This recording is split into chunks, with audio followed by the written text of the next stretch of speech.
mari kita dengarkan dulu paparan dari Pak Ai Nur Hidayat. Beliau dari Jawa Barat nih. Nah, tadi kita sudah mendengar dari Kupang, sekarang kita coba nih yang deket-deket gitu ya. Dari Jakarta ada Pak Ai. Nah, ini adalah paparan dari Pak Ai selaku Ketua Yayasan Dharma Bakti Karya.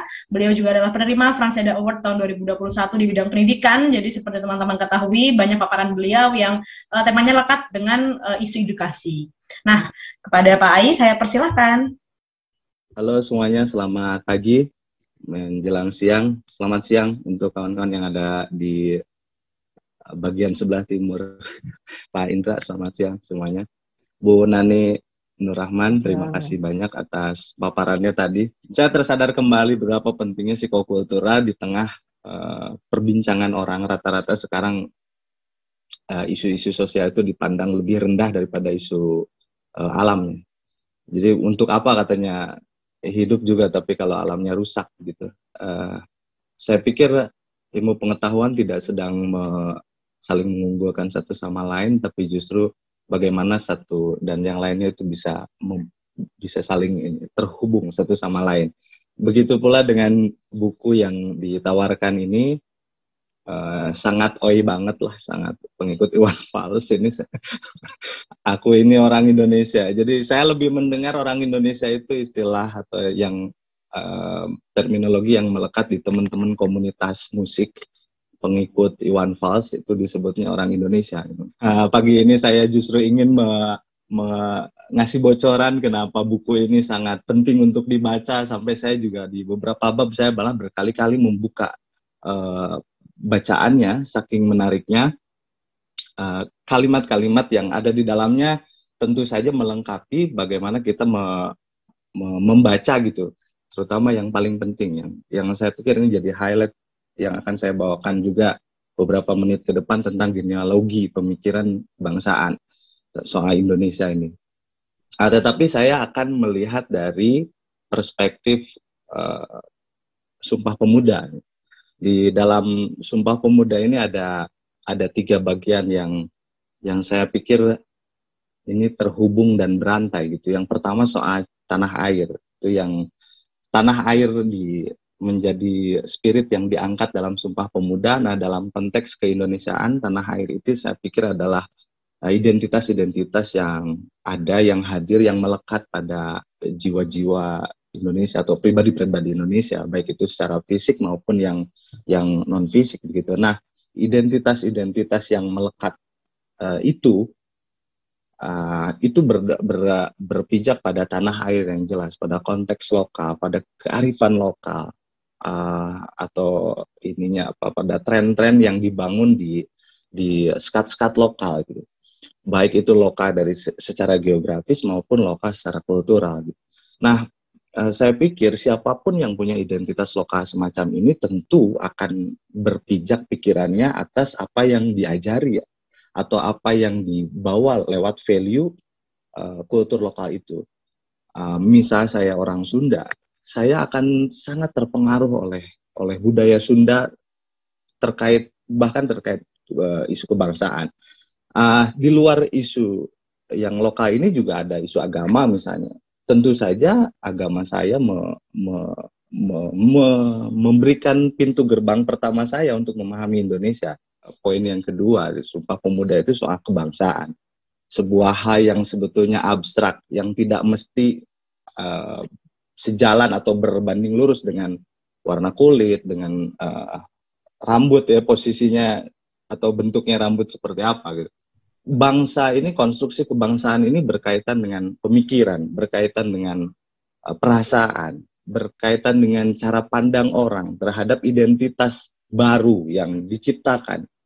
Jadi saya pikir teman-teman Papua mungkin akan terkaget-kaget sejak tahun 60-an bergabung dengan Indonesia untuk memahami konsepsi bangsa yang sedang ditawarkan oleh para ideolog terutama. Bagaimana bangsa ini yang mesti dicintai, misalnya dipahami, dan segala problematikanya itu perlu istilahnya dicerna baik-baik gitu. Makanya ini saya udah nyerepet ini buku ini. Aku ini orang Indonesia ini sangat baik dalam membahas soal bagaimana konstruksi kebangsaan ini bisa dipelajari gitu. Nah, saya membaca buku ini dan menemukan kembali saya yang bersinggungan hampir setiap saat dengan isu-isu multikultur, dengan isu-isu pendidikan. Saya pikir merasa relevan untuk membaca buku ini justru dari artikel di dalamnya yang sangat tajam sekali. Terlepas ada beberapa kritik, misalnya saya juga melihat memang terutama di bab 3 misalnya ada perspektif bahwa buku ini ditulis oleh orang Indonesia Barat nih. Indonesia bagian barat gitu. Jadi kayak tadi yang kalimat yang di highlight Pak Indra itu sebetulnya itu adalah secara ini mungkin hegemonik gitu. Buku ini ditulis oleh orang barat gitu. Nah, di luar kritik-kritik yang ada dalam buku ini mengantarkan saya ke pemahaman yang kedua bahwa isu kebangsaan ini kalau kita berharap genealogi pemikiran kebangsaan ini tiba-tiba terwariskan begitu saja gitu ke generasi berikutnya, dari mulai generasi baby boomers ke generasi milenium, sekarang ke generasi Z, saya pikir tidak seperti itu logiknya. Kalau bicara soal isu kebangsaan, ya tentu saja harus dipelajari gitu, terus-terusan oleh generasi muda. Tetapi bagaimana generasi muda kekinian mempelajari itu? Buku-buku sudah terganti oleh slide. Artikel-artikel panjang sudah terganti oleh tweet yang pendek. Film-film panjang sekarang itu terganti oleh potongan-potongan video-video pendek atau spoiler-spoiler gitu. Jadi bagaimana memahami narasi keindonesiaan yang panjang? Sementara habitus kita manusia yang agak muda ini terbiasa dengan hal-hal yang sangat pendek gitu. Jadi saya pikir ini justru problem yang utama terutama bagi para guru. Bagaimana meyakinkan genealogi kebangsaan atau historisitas keindonesiaan, rasa cinta, rasa memiliki keindonesiaan, heroisme di masa lalu tentang orang-orang yang memperjuangkan bangsa ini. Bagaimana menyampaikan narasi itu sementara di tengah kita ini bahkan mungkin kita sendiri terjebak dalam narasi-narasi pendek. Bukan sumbu pendek, tapi narasi-narasinya yang pendek memang. Dan ini yang terus terang menggelisahkan. Nah, perspektif yang ketiga dari Sumpah Pemuda ada perspektif tentang bahasa persatuan. Bagaimana kita sering membincangkan Indonesia gitu. Tentu saja kita sudah tidak repot karena akan berbicara soal Indonesia dengan bahasa yang sama, tetapi kita punya begitu macam diksi, begitu macam value yang tersimpan dalam diksi-diksi bahasa lokal yang itu menjadi permadani kekayaan Indonesia. Dan itulah yang kadang-kadang membentuk manusia Indonesia di daerah-daerah. Nah, saya pikir ini mungkin butuh penelitian panjang juga dan tulisan-tulisan panjang soal ini. Dan tidaklah cukup akan dibahas dalam forum singkat seperti ini. Saya akan menyapa mahasiswa-mahasiswa atau lebih dari 300-an orang yang bergabung dalam forum ini. Di YouTube juga saya pantengin tuh, ada banyak yang ikut. Saya akan menyapa tapi dengan slide. Ini ajakan aja sebetulnya. Mari kita periksa berapa suku yang sebetulnya kita ingat sih soal ini ya. Di ingatan kita masing-masing berapa suku sih yang sebetulnya kita persis tahu. Jawabannya itu hanya sampai B. Umumnya, apalagi nih di anak-anak muda nih. Anak-anak muda ini ternyata suku-suku aja kadang-kadang istilahnya nggak nyampe 10 gitu. Begitu diingat ya. Nah, coba dari 1340 suku yang ada di Indonesia, 15 saja itu untung kita tahu gitu, ingat gitu. Di slide berikutnya misalnya suku apa yang ada di Kalimantan. Umumnya ya terus terang pasti akan jawab Dayak gitu. Selain Dayak. Saya nggak yakin sampai 3 loh. Ini di Kalimantan itu. Umumnya orang-orang tentang Kalimantan. Di slide berikutnya. Di mana lokasi suku ini berada nih? Serui. Ada yang tahu lokasi Serui? Suku Serui di mana? Serawai di mana? Dari sisi pengucapannya hampir mirip, tapi Serui ada di Papua. Ya betul, ada yang jawab tuh di itu. Ada di Papua, Serawai ada di Bengkulu. Siapa yang pernah dengar suku Serawai? Ya ini juga kadang-kadang nggak ada yang tak apa istilahnya, jarang sekali yang tahu. Padahal jutaan orang itu punya suku namanya suku Serawai. Gitu. Sehingga dengan pertanyaan-pertanyaan ini kok menggelitik ke kepala saya sendiri secara pribadi gitu. Betapa ringkihnya atau rentannya kita soal identitas keindonesiaan. Kita sebetulnya jauh, bahkan saya lebih enak bilang kita tidak mengetahui banyak soal Indonesia. Orang entitas etnisitasnya aja nggak tahu gitu. Ini belum konstruksi kebangsaannya gitu. Kenapa orang Melanesia harus menjadi Indonesia bangsanya? Ini jadi pertanyaan yang tentu saja akan menjadi menggelitik di satu sisi, tapi di sisi lain ternyata kita tidak tahu banyak soal Indonesia. Nah, lalu bagaimana berikutnya gitu? Nah ini umumnya di kita memang terlalu asik dengan keseragaman, gitu. Bahkan menginginkan saya misalnya guru-guru.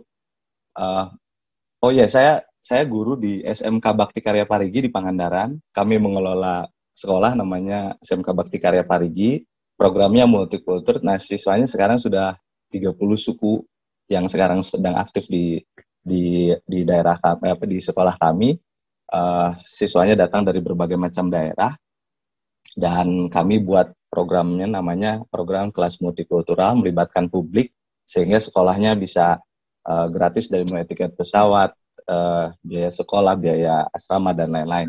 Dan kami merancang gagasan ini ya untuk menjawab kegelisahan-gelisahan itu. Kadang-kadang ingin orang itu seperti kita, bahkan menginginkan orang lain sama. Dan spirit itu bukan hanya di kami di para guru. Orang-orang yang beragama itu kayaknya lebih enjoy atau lebih menginginkan orang lain seperti agama mereka. Atau dalam berbagai tren lah, misalnya tren komunitas anak-anak musik menginginkan semua orang itu asik seperti mereka. Nah, sama dalam hal ini adalah idaman semua orang, dan secara tidak sadar itu menjadi sangat umum. Orang melihat itu. Sehingga Pak Indra, kalau misalnya ada orang yang kok Indonesia tapi kok keriting, kulitnya agak hitam misalnya dari timur segala macam, itu karena begini nih cara mikirnya.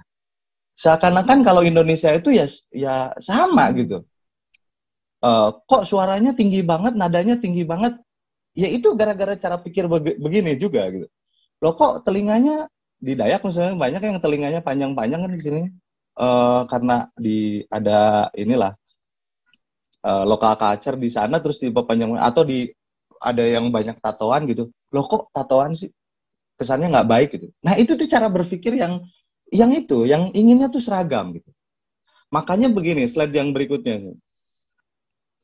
Begitu ada seseorang yang berbeda dengan kita, itu langsung dilabeli beda, aneh. Dan kadang ada juga yang sampai coba ditindak, biar disamain maksudnya. Jadi melihat keragaman atau melihat perbedaan itu sesuatu yang mengancam, yang berbahaya. Next di slide berikutnya. Begitu juga kalau misalnya ada dua nih. Sepanjang masih minoritas. Nah, ini statement yang barangkali ini perlu diuji ini ya secara serius gitu di meja akademik. Sepanjang orang minoritas atau ada hal yang minoritas di situ dibanding mayoritas, maka yang minoritas itu terancam. Tanda petik gitu. Dianggap aneh, dianggap sesuatu yang bermasalah, dan oleh karenanya kalau nggak disamain ya dihabisi gitu, kira-kira gitu. Nah, cara pandang seperti ini sangat lumrah, sangat umum. Nah, tapi di slide berikutnya, nah itulah, ini sebetulnya adalah tugas kita semua ini, baik kalangan akademisi, aktivis, atau penggerak-penggerak sosial gitu. Sebetulnya bagaimana supaya orang-orang, karena dalam sebuah pertemuan, dalam sebuah kelas, bahkan kita sendiri nggak ada yang berbeda-beda, yang benar-benar sama. Kita memiliki identitas yang berbeda-beda, walaupun sukunya sama, agama belum tentu, suku agama sama, pemikiran belum tentu. Jadi sebetulnya setiap orang, faktanya setiap orang itu unik, dan oleh karena unik berbeda-beda. Oleh karena berbeda-beda ya beragam lah kita ini. Nah, bagaimana menyadari keragaman kita yang tentu saja dengan berinteraksi dengan identitas lain atau dengan kultur-kultur yang lain, dengan keyakinan agama lain. Tapi bagaimana relasi baik dengan identitas yang lain kita bisa jalankan kalau ketakutan itu terlalu dominan di pikiran. Takut untuk berinteraksi dengan agama lain. Saya pernah, ini contoh kasus, di sekolah saya ajak teman-teman siswa itu mengunjungi masjid. Masjid kami namanya Masjid Istiqlal. Saya suruh masuk siswa Katolik, waktu itu kebetulan ada orang Flores di situ. Coba kamu masuk masjid itu. Takut nggak? Buat apa Pak katanya? Ya coba masuk saja. Tapi sendalnya dilepas. Begitu masuk, sendal dilepas, masuk, keluar lagi, berubah nggak keyakinanmu? Enggak Pak katanya. Oke. Kalau gitu sini. Ada orang Muslim, kamu masuk masjid, pas keluar lagi, keyakinanmu berubah nggak? Atau bertambah jadi soleh gitu? Enggak Pak katanya. Jadi kalian takut nggak sama rumah ibadah? Enggak. Nah sekarang ternyata siswa-siswa kami di sana, karena udah terbiasa dengan keragaman, saya bersyukur mereka melihat masjid itu atau melihat rumah ibadah agama lain itu nggak anti. Tapi yang saya temukan di luar, Bu, termasuk saya berinteraksi dengan ya di sebuah acara lah begitu, betapa mereka takut sekali hanya untuk melewati atau masuk ke rumah ibadah agama lain. Saya pikir bagaimana dialog mau bisa dijalankan lintas agama gitu. Kalau ruang pengalamannya aja tidak tersedia, ruang jumpanya kurang, ruang hidupnya untuk berinteraksi sama-sama kurang. Makanya kami di Pangandaran yang umumnya memang hampir mirip identitasnya, terus budayanya juga sama, cara pandangnya juga hampir sama. Begitu datang siswa-siswa dari berbagai macam suku, memang di awal kaget. Ini Pak Benjamin Molan pernah membahas ini, dosen Atmajaya dalam bukunya ini tentang multikulturalisme itu yang melahirkan satu dinamis, tapi di satu sisi perlu stabil gitu. Nah, kedua hal itu yang akan terus ini kadang-kadang di titik tertentu berbenturan. Malah pada saat saya mengikuti simposium tentang antropologi misalnya, dilema keragaman itu kan keragaman menjadi hal yang di satu sisi akan melahirkan potensi konflik. Oleh karenanya harus disikapi dengan berbagai macam pendekatan dan dialog gitu. Tetapi di sisi lain, keragaman ini melahirkan potensi kreatif. Yang kalau orang tidak sengaja dibenturkan, mungkin kreativitasnya tidak akan tumbuh gitu. Jadi di sisi lain, bagaimana mengelola keragaman itu isu yang sangat menarik jika peradaban kita ingin tumbuh. Jika suasana keadaban kita ingin dibangun dengan serius di atas permukaan tanah yang kita sebut Indonesia ini. Nah, maka teman-teman, saya tidak main-main, bukan hanya sekedar apalagi sampai jadi endorsement buku ini, tidak sama sekali, tetapi kalau membaca buku ini, saya yakin teman-teman akan lebih melihat bagaimana hamparan luas secara space ini Indonesia gitu, tetapi secara kultural, pemikiran-pemikiran atau genealogi pemikiran kebangsaan itu ada hadir di dalam buku itu. Jadi saya pikir kembali ke statement awal saya tadi, orang tua kita mungkin sangat paham Indonesia, tapi anaknya belum tentu. Dosennya sangat mengerti, sangat paham soal Indonesia, tapi mahasiswanya, apalagi yang nggak pernah baca dan nggak pernah diskusi, belum tentu. Gelar sebanyak apapun atau traveling sebanyak tempat kemana-mana pun, jika memang tidak dipelajari atau tidak dibaca, itu nggak akan tiba-tiba secara otomatis ada di kita. Maka sarannya adalah cari buku ya, entah beli atau gimana gitu, baca narasi-narasinya dan hindari narasi-narasi pendek. Kalau ada buku, kenapa harus baca tweetan saja? Kalau ada memang film yang panjang gitu, dokumenter, kenapa harus film yang pendek-pendek saja? Saya pikir di sini juga perlu keterbukaan kita memanfaatkan waktu, penghayatan, dan tentu saja rasa penasaran yang terus-menerus gitu. Baik, terima kasih. Begitu saja, mohon maaf jika kepanjangan. Mbak Ines, Bu Nani, dan Pak Indra, terima kasih. Terima kasih banyak atas paparannya Pak Ai. Wah, ini sudah menjadikan wadah refleksi kita juga teman-teman. Ternyata tidak hanya Pak Indra yang tadi dari Kupang gitu ya, membawa banyak pengetahuan baru, tapi juga ternyata kita belum terlalu peka nih dengan isu-isu yang lebih dekat dengan kita gitu, kesukuan-kesukuan yang mungkin lebih dekat dari Indonesia di bagian timur, jauh di sana gitu misalnya.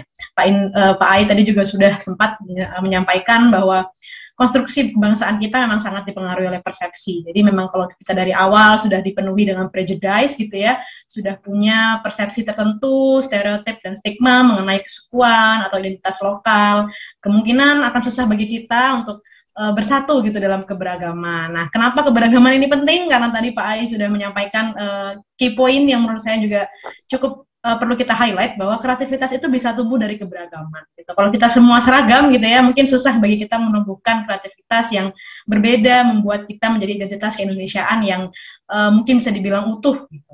Nah, ini juga ada tanggapan saya kira kepada Pak Ai gitu ya tentang kurikulum kampus merdeka. Wah, ini dari sisi edukasi saya kira cukup reflektif juga ya ini Pak Ai. Saat ini memberi ruang bagi mahasiswa untuk elaborasi informasi, terutama dari buku aja dan penelusuran tulisan ilmiah. Dosen juga baiknya memperbarui metode ini dengan memaksa mahasiswa untuk memanfaatkan waktu belajar dengan membaca materi-materi dari sumber-sumber yang valid. Nah, mungkin karena Pak Ai ini dari segi pengajar ya, mungkin bisa nih Pak Ai membagikan nih pengalaman mungkin atau tipsnya gitu berkaitan dengan bagaimana sih sebenarnya kita untuk memperbarui metode ini gitu supaya kita tidak hanya mungkin mengejar gitu ya kebaharuan ilmu tapi juga mempertahankan nih identitas Indonesia kita yang sebenarnya sangat beragam itu. Silakan Pak Ai. Baik, saya mau menjawab dua hal. Yang pertama terkait dengan ada kaitan dengan kurikulum merdeka atau proses belajar yang merdeka itu seperti apa. Nah, yang kedua terkait respon terkait apa identitas Indonesia terutama dipengaruhi oleh globalisasi atau globalitas itu.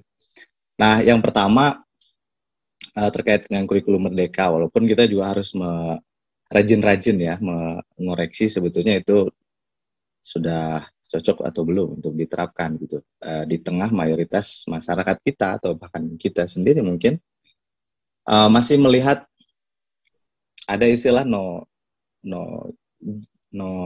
job, no work gitu, no task, no learn. Nah, jadi istilah ini sekarang jadi sindiran yang paling epik sebetulnya terkait dengan kebudayaan kita sehari-hari, apa yang kita lakukan sehari-hari. Seseorang nggak akan melakukan sesuatu pekerjaan gitu kalau bukan pekerjaannya. Makanya cenderung sampah di mana-mana karena menganggap yang bersihkan sampah itu ada pekerja pembersih sampahnya gitu. Nah, di dunia pendidikan itu no task, no learn. Seakan-akan kita kalau mau belajar itu ya harus ada tugas dulu. Diperintah sama Pak Indra dulu gitu. Misalnya gitu. Atau bahkan tanda petik gitu. Harus ada di ruang kelas, harus ada sesosok orang yang mendampingi yang namanya dosen atau guru. Harus ada jam berbunyi gitu. Nanti dibatasi dengan jam berbunyi berikutnya. Harus ada tanda petik materi yang ada dalam buklet atau dalam diktat begitu, nanti diakhiri dengan evaluasi dan diakhiri dengan pemberian ijazah gitu. Pada akhirnya gelar gitu. Nah, belajar itu sebegitu sebegitu rumit, bukan rumit, justru disimplifikasi gitu. Seakan-akan belajar itu harus seperti itu, harus ada tugas dulu gitu. Nah, sementara dalam perspektif kurikulum merdeka, seidealnya memang mahasiswa itu sebagai subjek, atau kita pelajar atau guru bahkan sebagai subjek yang aktif, yang bisa belajar di mana saja, tentang apa saja. Ya secara otomatis jangan dipaksa-paksa dengan kurikulum atau dengan pola-pola administrasi yang malah mereduksi aktivitas belajar seseorang gitu. Nah, saya agak meloncat mungkin sedikit ke arah kurikulum merdeka selama ini yang ini juga jangan-jangan kurikulum merdeka akan terjebak juga dalam pola-pola yang tidak merdeka. Misalnya, betapa sulitnya kami misalnya mengundang universitas atau mahasiswa-mahasiswa untuk memperkuat sekolah kami gitu, menghadirkan perspektif-perspektif baru gitu, karena ternyata kurikulum merdeka atau apa kurikulum apa tuh Pak Indra yang kampus bisa mengirimkan mahasiswanya untuk berkolaborasi begitu, itu ternyata tidak semudah uh, terminologi yang sering atau kalimat-kalimat propaganda yang sering disampaikan gitu. Jadi kurikulum merdeka sendiri di sini sebetulnya adalah judul program saja yang itu ternyata untuk mengaksesnya sulit sekali begitu. Terus guru-guru sekarang, guru-guru tidak semerdeka yang diinginkan, tanda petik merdeka seutuhnya juga. Gitu. Bagaimana mau merdeka, orang diskriminasi di mana-mana kok gitu. Guru-guru swasta tuh menderita kok, duitnya kurang gitu. Sekolah-sekolah swasta, kami mengelola SMK misalnya dari 14.000 SMK, ada 10.000 SMK itu swasta kok di daerah-daerah apalagi. Bahkan mahasiswa-mahasiswa perguruan tinggi ternama pun nggak mau ngajar di daerah karena faktor kesejahteraan. Nah, ironisnya hal-hal seperti ini yang justru akan menunjang proses pemerdekaan, kok nggak dimerdekakan gurunya gitu. Nah, jadi saya pikir ini, makanya saya bilang agak meloncat sedikit, kritik atas terminologi merdeka belajar juga harus disampaikan. Nah, terkait dengan keindonesiaan, saya pikir memang ada langkah maju dari pemerintah sekarang dalam mengenalkan Indonesia. Nah, problemnya adalah masih bias kota atau bias daerah-daerah yang tanda petik itu bisa mengakses programnya. Nah, sementara di daerah-daerah susah sekali. Bagaimana misalnya kami di ini ada program dari pemerintah tentang maestro, misalnya tentang orang-orang yang bergiat di kebudayaan misalnya. Sementara untuk mengenai Indonesia kan puncak-puncak kebudayaan nasional atau identitas Indonesia tuh. Tapi untuk mengkampanyekan itu sulit karena secara politis atau secara program itu nggak bisa diakses. Jadi harus jadi orang elit dulu, orang berpengaruh dulu, orang yang bahkan punya ormas dulu gitu, punya PT kalau sekarang gitu, untuk bisa mengakses itu gitu. Jadi dalam situasi keterbatasan semacam ini, kita tidak bisa mengandalkan peranan pemerintah atau peranan para pelaku pendidikan di lembaga pendidikan. Kita mesti membangunkan macan tidur, yaitu publik. Mayoritas orang di Indonesia yang merasakan manisnya pendidikan, mari kita ajak untuk membincang soal Indonesia ke sekolah-sekolah, ke lembaga-lembaga pendidikan, ke masyarakat-masyarakat kita. Rajin-rajinlah bersilaturahim, traveling, tapi sambil ngobrol. Gitu.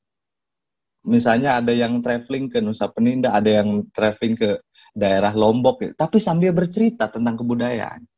Jangan cuma sambil mengeksploitasi alamnya saja gitu, terus pulang bawa oleh-oleh gitu. Nah, saya pikir macan tidur ini harus dibangunkan untuk menceritakan tentang Indonesia gitu.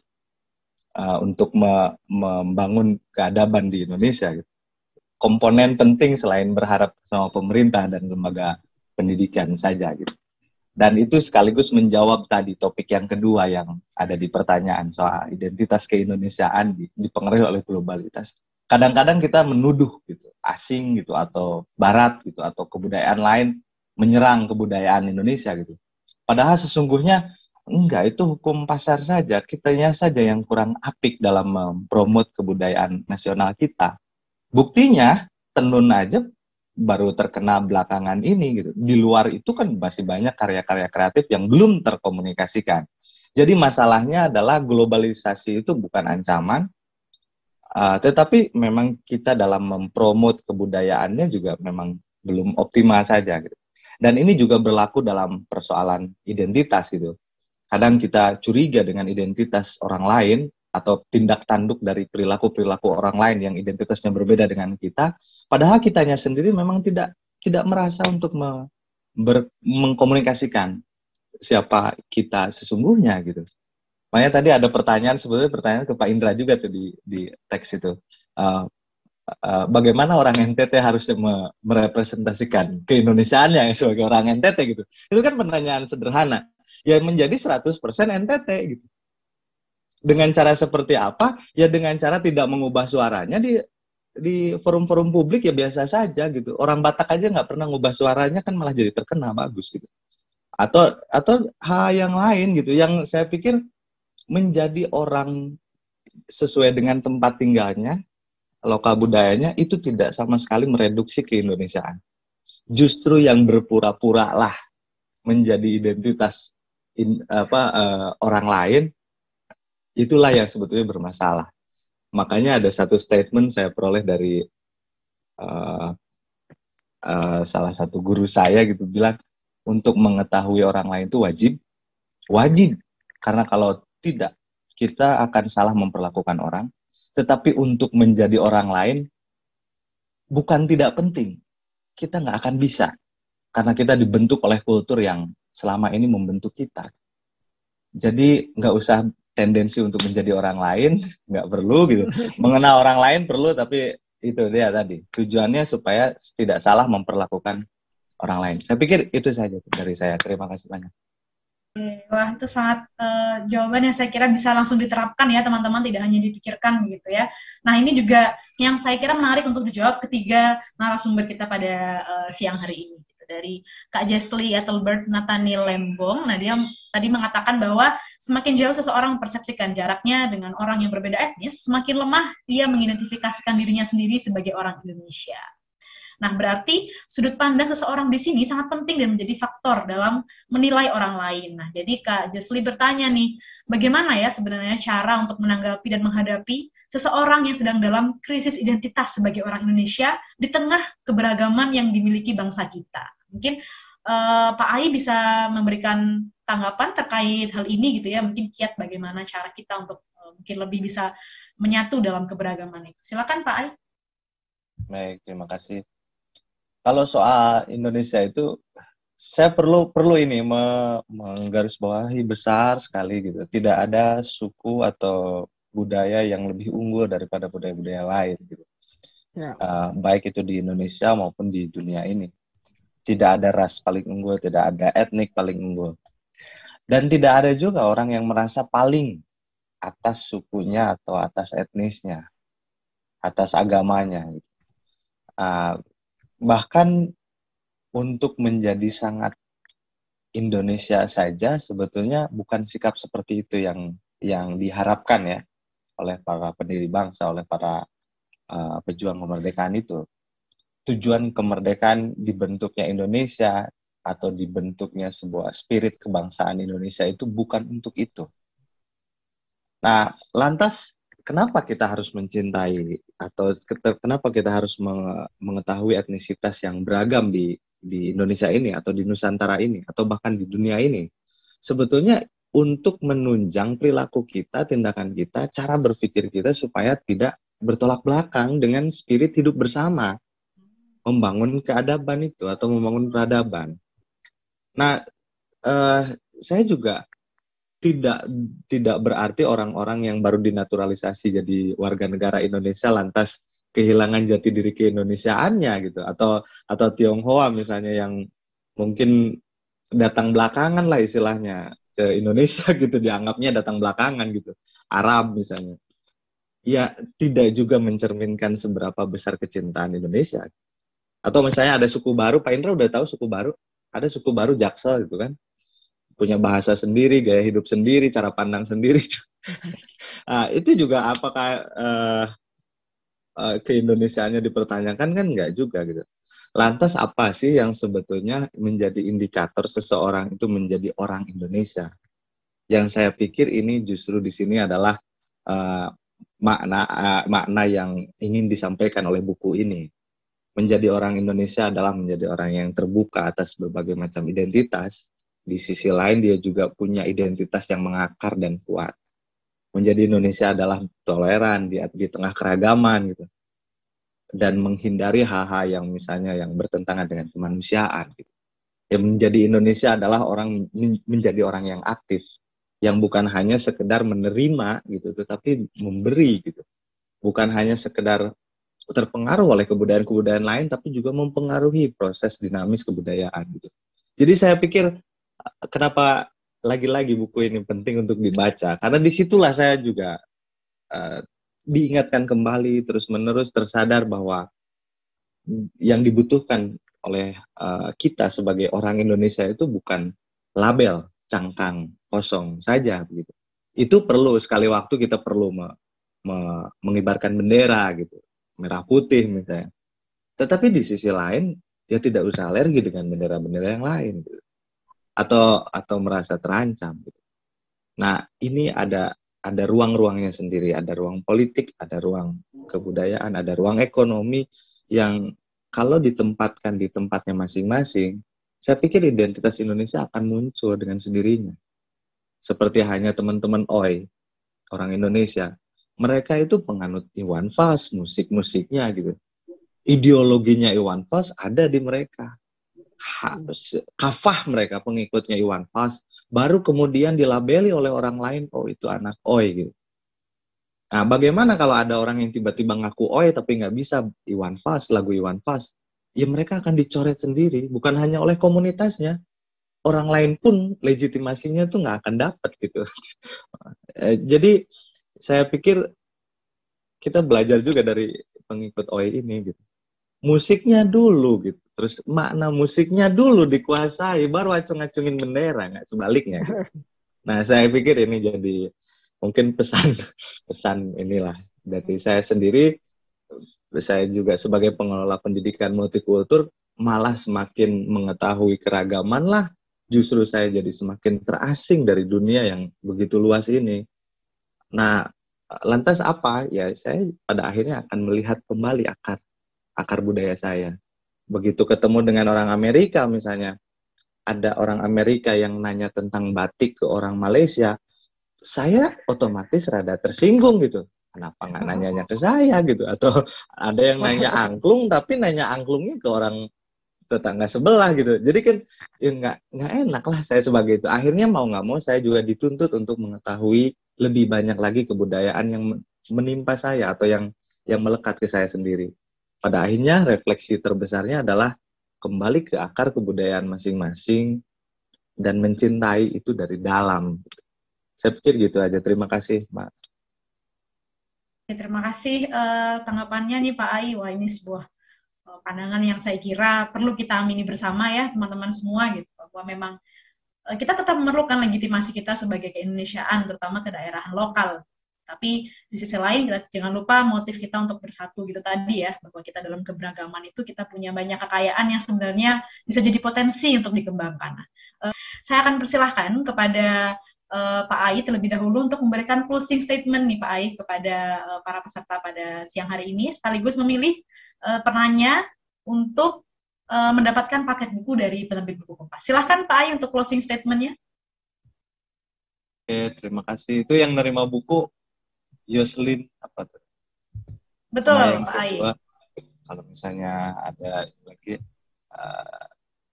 Vanessa, siapa sih? Fik ya tadi. Nah, terkait dengan closing statement, saya sebetulnya kalau membaca buku ini sebetulnya pintu gerbang berikutnya ya untuk membahas hal baru, topik-topik baru tentang keindonesiaan. Saya sendiri masih terjebak kalau di logikanya Gus Majid itu antara identitas keislaman, keindonesiaan, dan kemodernan nggak selesai-selesai gitu. Jadi pada akhirnya kebanyakan pemahaman saya tentang Indonesia juga masih sangat minor sekali. Wacana-wacana baru kebudayaan ini justru yang sekarang sedang menggoda saya untuk menghabiskan lebih banyak waktu. Karena biasanya perlu alasan kan orang atau menyukai dengan topik ini. Kalau bukan karena benar-benar cinta, biasanya karena terluka. Makanya korban konflik apapun bentuknya ya, biasanya mereka yang lebih merasakan dampak dari misalnya konflik tentang intoleransi. Isu-isu intoleransi itu sekarang yang banyak menyuarakan isu menolak intoleransi adalah korban-korban yang memang pernah mengalami praktek intoleransi. Dan saya yakin-yakinnya karena mereka merasakan sakit itu. Makanya menyukai dengan isu. Nah, orang yang cinta dengan Indonesia pun begitu. Biasanya karena pernah terluka gara-gara ini sendiri gitu, uh, gara-gara sesuatu. Pada akhirnya mau menggali lebih banyak tentang Indonesia. Saya nemukan bahasa ini dari siswa saya, dari dia lahir besar sekolah di Malaysia, tetapi orang Toraja. Dia bilang begini, aku ini anak Toraja walaupun nggak sempat datang ke Toraja, Pak, karena aku merasa sudah sangat Indonesia. Nah, statement seperti itu menarik. Untuk mencintai Indonesia ya, ya tulus-tulus saja, tanpa alasan. Nah, mudah-mudahan kita lebih banyak orang lagi yang tanpa alasan, atau istilahnya tanpa tanpa pamrih gitu, cinta Indonesia. Indonesia butuh orang-orang kayak gitu. Gitu. Terima kasih, Mas. Terima kasih banyak Pak Ai buat tanggapannya mengenai cinta gitu ya, yang perlu kita tumbuhkan dalam kehidupan kita di Indonesia yang beragam ini.